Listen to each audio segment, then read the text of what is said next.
4월 17일 월요일, 휴식을 취해야 하는 이유. 심장질환의 위험이 있는 회사의 중년 남성 임원들에 대한 연구가 있은 지 40년이 지난 후 핀란드 헬싱키의 연구원들은 그들이 현재 어떤 상태에 있는지 추적해 보았습니다.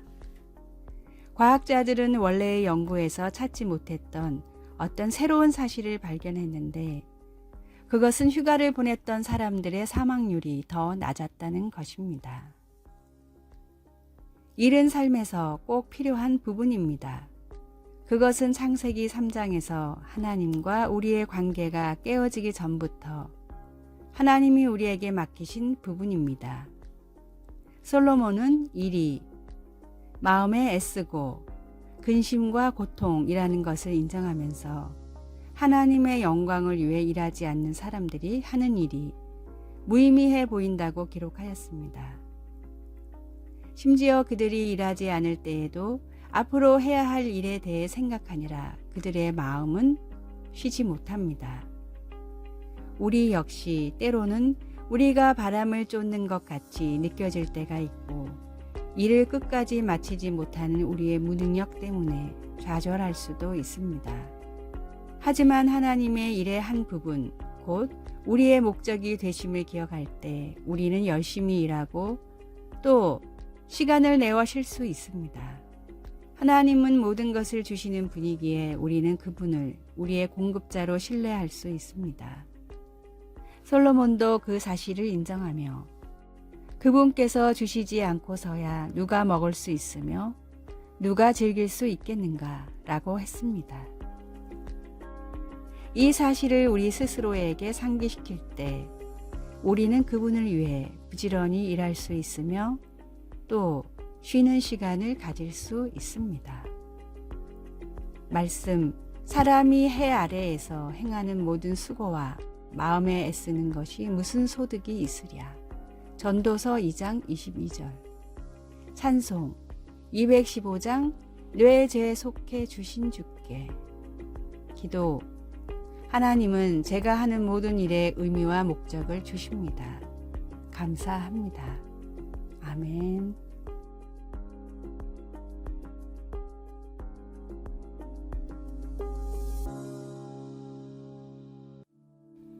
(4월 18일) 화요일. 달라도 같을 수 있다.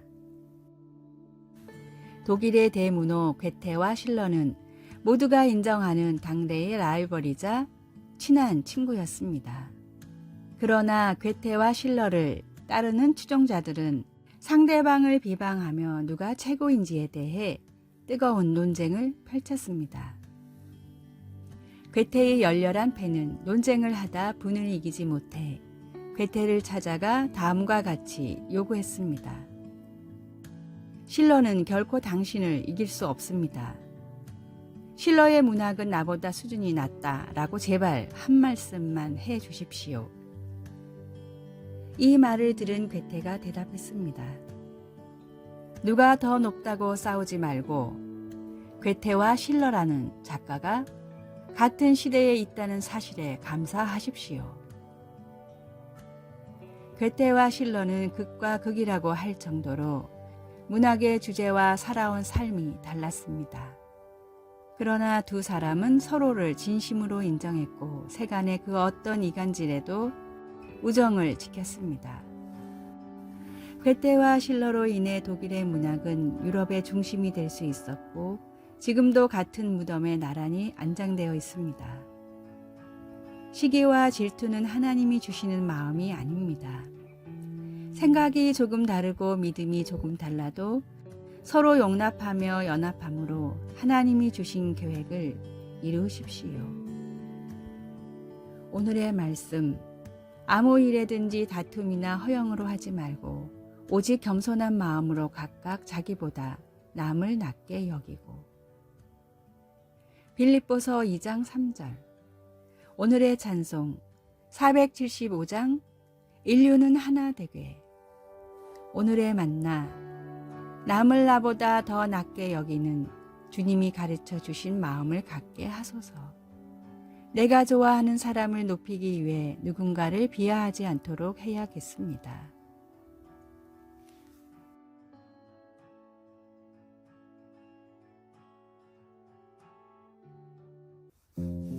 (4월 19일) 수요일 완전히 드러내심. 영화 팬들은 메리 포핀스 리턴즈에서 주인공 역을 맡은 에밀리 블런트의 아름다운 목소리를 들었습니다. 그런데 놀랍게도 에밀리의 남편은 결혼 4년째가 되어서야 그녀의 노래 실력을 처음 알게 되었다고 합니다. 남편은 아내의 노래를 처음 듣고는 깜짝 놀라 도대체 내게 언제 말하려고 했지? 라고 생각했다고 한 인터뷰에서 털어놓았습니다.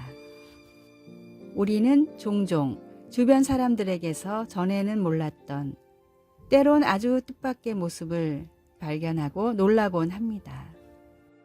마가복음 속의 제자들도 처음에는 예수님을 단편적으로만 알았고 주님이 누구신지 온전히 알려고 애썼습니다. 그러나 그들이 갈릴리 바다에서 예수님을 만났을 때 주님은 자연을 다스리는 능력을 보이시면서 자신을 더 많이 드러내셨습니다. 예수님께서 5,000명이 넘는 군중을 먹이신 후 제자들을 갈릴리 바다로 보내셨을 때 제자들은 거기서 폭풍우를 만났습니다. 동이틀 무렵 제자들은 누군가가 물 위로 걸어오는 것을 보고 몹시 두려워했습니다. 그러자 그리스도께서 친숙한 목소리로 안심하라, 내니 두려워하지 말라고 하시며 그들을 안심시키셨습니다. 그러고는 성난 바다를 잠잠케 하셨습니다. 그 같은 엄청난 능력을 본 제자들은 마음에 심히 놀라며 자신들이 경험한 예수님의 능력을 온전히 이해해 보려고 애를 썼습니다.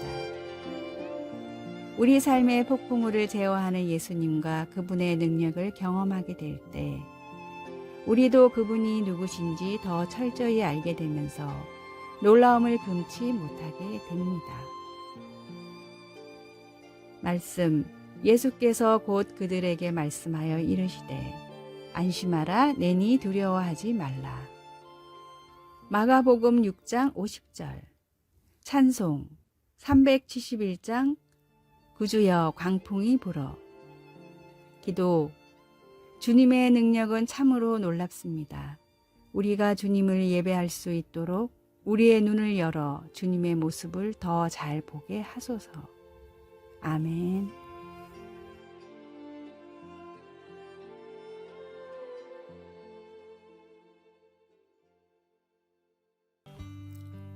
(4월 20일) 목요일. 버릴 것이 없는 삶. 필리핀 사람들은 코코넛 열매가 열리는 코코스 야자를 아낌없이 주는 나무라고 부릅니다. 열매인 코코넛에는 가장 중요한 물이 들어 있습니다.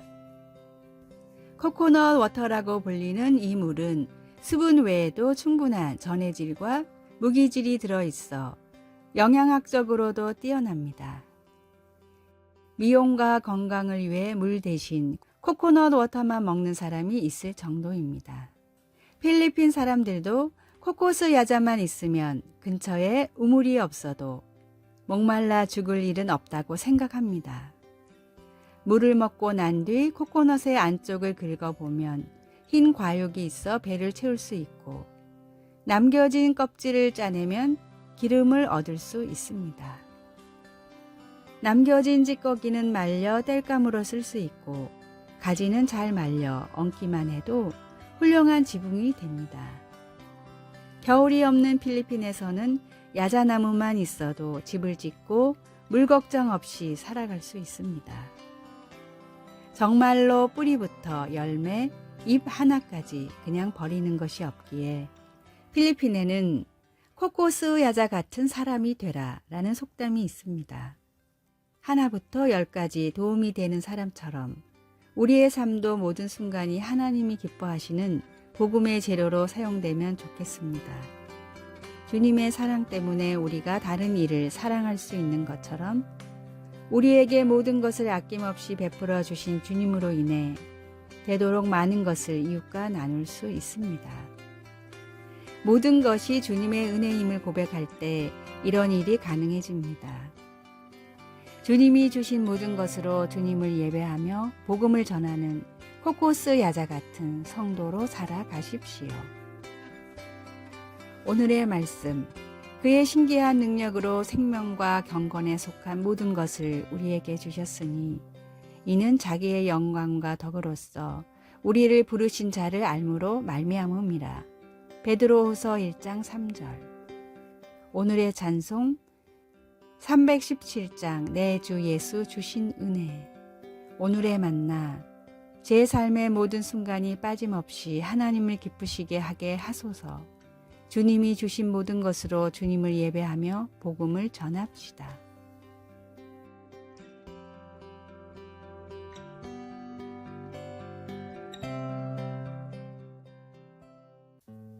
(4월 21일) 금요일 강한 심장. 폴 브랜드 박사는 필립 얀시와 함께 쓴 나를 창조하신 하나님의 손길이란 책에서 다음과 같이 말했습니다. 벌새의 심장은 1온스, 약 28g의 무게로 분당 800회를 뛰며 대왕고래의 심장은 0.5톤의 무게로 분당 불과 10회만 뛰는데 2마일 떨어진 곳에서도 심장의 고동소리를 들을 수 있습니다. 그들과 비교해 인간의 심장은 둔하게 작동하는 것 같지만 대부분 사람의 심장은 70년 이상을 하루에 10만 번씩 분당 65에서 70회 조금도 쉬지 않고 뛰고 있습니다. 이 놀라운 심장은 일생 동안 우리 삶의 원동력이 되기 때문에 사람의 전반적인 내면의 건강을 은유하는 말로도 쓰이고 있습니다. 그러나 문자 그대로의 심장과 은유적인 표현의 마음이 둘 다 고장날 때가 많습니다. 그럴 때 우리는 어떻게 해야 할까요? 이스라엘의 예배 인도자였던 시편 저자 아삽은 시편 73편에서 참된 힘은 다른 곳, 다른 존재에게서 온다는 것을 인정했습니다. 그는 내 육체와 마음은 쇠약하나 하나님은 내 마음의 반석이시요 영원한 분길이시라 라고 썼습니다. 아삽이 옳았습니다. 살아계신 하나님은 우리의 궁극적이고 영원한 힘이십니다.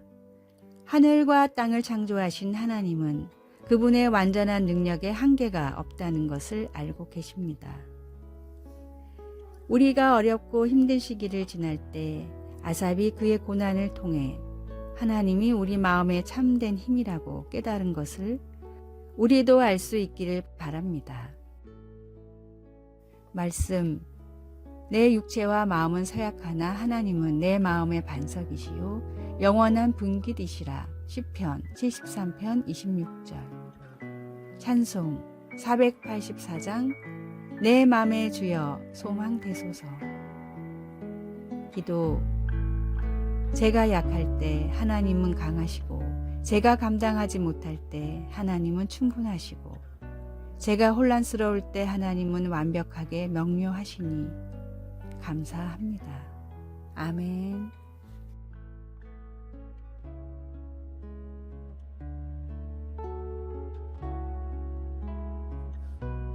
아래의 빨간색 글자 구독을 누르시어 더 많은 전도의 열매를 맺으시기를 기도합니다.